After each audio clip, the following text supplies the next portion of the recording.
15 लोग वाले ससुराल की रसोई में हड़ताल। पूजा बहू, मैं इस घर का मुखिया हूँ। मैं तेरे आगे हाथ जोड़ता हूँ, अपनी जिद छोड़ दे, मान जा, इस हड़ताल को खत्म कर दे।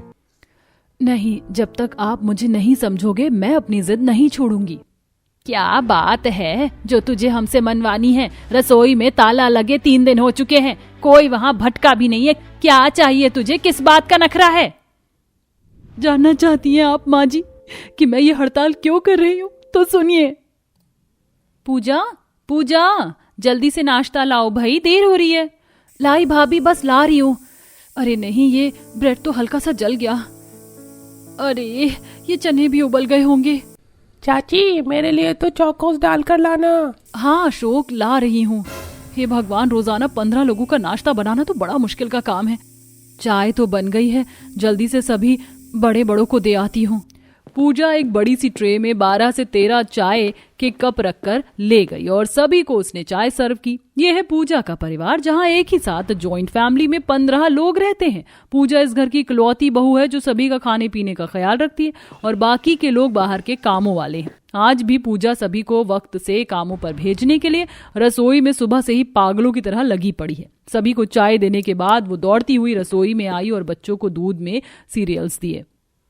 बच्चों को भी नाश्ता दे दिया। अब जल्दी से सभी को पराठे भी दे आती हूँ। इतना सब करने के बाद पूजा ने सभी 15 लोगों के लिए नाश्ते में पराठे बनाना शुरू किया, जिसमें बाहर से उसका एक देवर बोल पड़ा। पूजा भाभी, आज मेरे लिए नाश्ते में पराठे मत बनाना।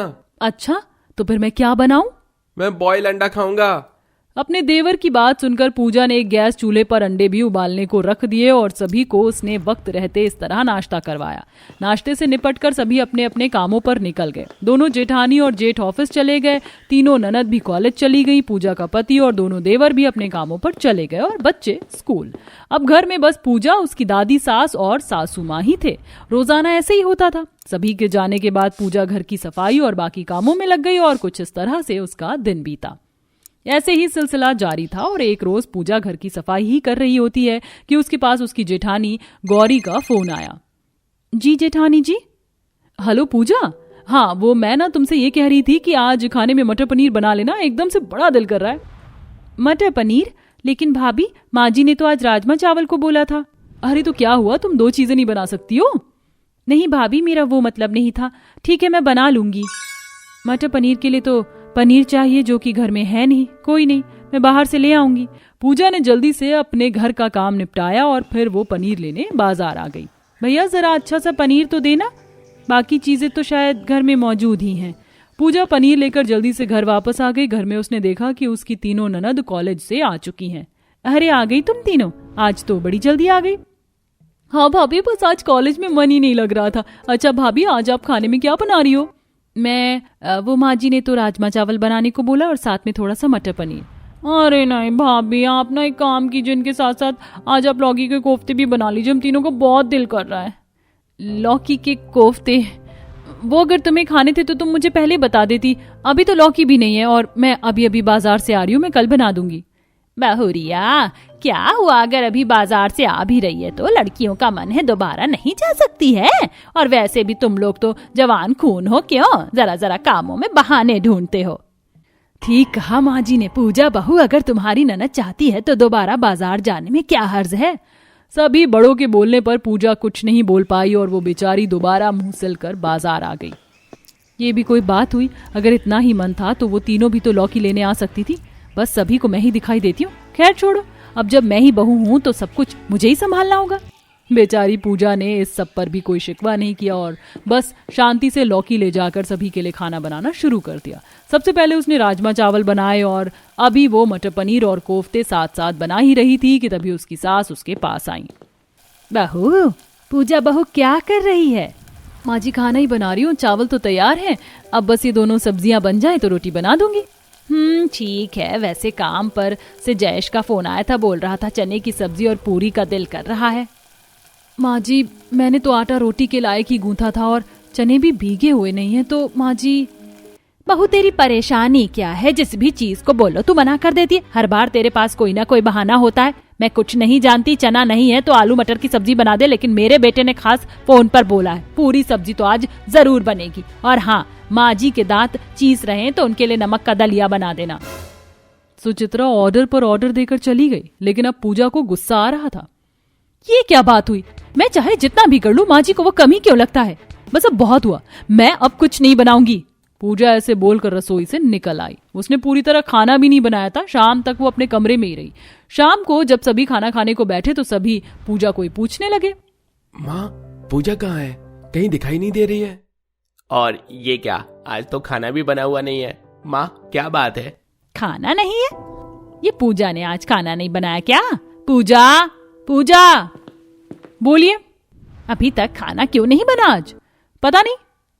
पता नहीं क्या मतलब? सभी खाना खाने बैठ गए हैं और तूने अभी तक खाना नहीं बनाया? माँ जी, आज से मैं किसी के लिए खाना नहीं बनाऊंगी। जिसे भी खाना है खुद बना ले। आज से मैं किचन की हड़ताल पर हूँ, तो मुझसे तो कुछ बनाने को मत बोलना। पूजा ऐसे बोलकर अपने कमरे में चली गई। सभी बस उसे देखते रह गए। लो कर लो बात, अब इन्हें किस चीज के नखरे हो रहे हैं? रहने दो माँ, हो सकता है आज भाभी का मन ना हो। मैं बाहर से ऑर्डर करके खाना मंगवाता हूँ। हाँ, जरा मंगवा ले, इसको तो ना जाने कौन सा नखरा लग रहा है। कल तक तो ठीक हो ही जाएगी। आरव ने 15 लोगों का खाना बाहर से ऑर्डर कर दिया, जिसका काफी लंबा चौड़ा बिल बैठा, लेकिन सभी को लगा था ये बस एक ही दिन का नाटक है, तो किसी ने इसे ज्यादा सीरियस नहीं लिया। ऐसे ही जब अगली सुबह सभी ब्रेकफास्ट के लिए आए, तब भी पूजा ने नाश्ता बनाने से मना कर दिया। अरे आग लगे तेरे नखरों में, अगर तू नहीं बनाएगी तो तुझे क्या लगता है कि मेरे घर में चूल्हा नहीं जलेगा? मैं बनाऊंगी अपने बच्चों के लिए खाना, मैं किसी की मोहताज नहीं हूँ। सुचित्रा ऐसे बोलकर रसोई में आ गई। जहां आते ही उसका सर घूम गया। सभी कामों पर निकलने की जल्दी में थे और ऐसे में 15 लोगों का नाश्ता सुचित्रा को भारी पड़ गया। उसने सभी के लिए बस चाय बनाई और वही सभी के आगे रख दी। ये क्या माँ, आज बस नाश्ते में यही है? लेकिन मैं तो रोजाना पराठा खाती हूँ। और माँ, मेरे अंडे कहाँ हैं? अरे चुप करो, जो दिया है चुपचाप उसी से नाश्ता कर लो। 15 लोगों का नाश्ता मैं बुढ़िया बनाने को गई, तुम्हें ये दिखाई नहीं देता बेशर्मो? नाश्ता यही है, करना है तो करो, नहीं तो तुम्हारी मर्जी। और हाँ, दोपहर का खाना बाहर से लेते हुए आना, मुझे किसी की सिफारिश नहीं करनी। सुचित्रा के आगे कोई नहीं बोला और दोपहर का खाना भी बाहर से ही आया। ऐसे ही शाम को भी बाहर से ही खाना मंगवाना पड़ा और लगातार अब 3 दिनों से यही हो रहा था। 15 लोगों का खाना बाहर से आने की वजह से उनका सारा बजट भी बिगड़ चुका था।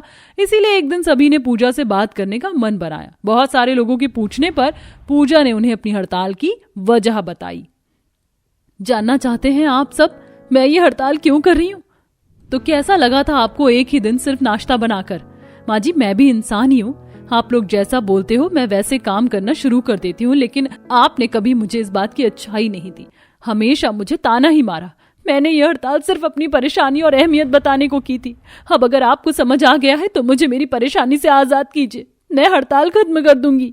पूजा की बात सुनकर सभी शांत हो गए। फिर त्रिलोक बोला, मैं तेरी भावनाओं को समझता हूँ बहू। 15 लोगों का खाना बनाना आसान नहीं है, लेकिन उसमें भी हम अपनी फरमाइश रख देते हैं। ठीक है, आज से इस घर में मैं एक रूल बनाता हूँ, एक वक्त में बस एक ही चीज बनेगी। अगर किसी को कुछ और खाना हो तो वो अगले दिन बनवा ले, लेकिन मेरी बहू पर कोई लोड नहीं डालेगा, समझी? त्रिलोक की बात पर सभी ने हामी भरी। बस फिर क्या था, उसी दिन पूजा ने अपनी हड़ताल को खत्म कर दिया। वो फिर से रसोई में गई और फिर से उसे रोशन करने लगी, लेकिन अब से कोई भी कई तरह का खाना उससे नहीं बनवाता था। अब सभी पूजा के बारे में भी सोचते थे और अब सभी मिलजुल कर खुशी खुशी रहते थे। थी ना इंटरेस्टिंग कहानी? हमें अपनी सीधी बात मनवाने के लिए कभी कभी टेढ़ा रास्ता भी आजमाना पड़ता है, जैसा कि हमारी कहानी की इस बहू ने रसोई में हड़ताल करके अपनी बात मनवाई। तो दोस्तों, कैसी लगी आपको हमारी ये कहानी? हमें कमेंट में जरूर बताएं।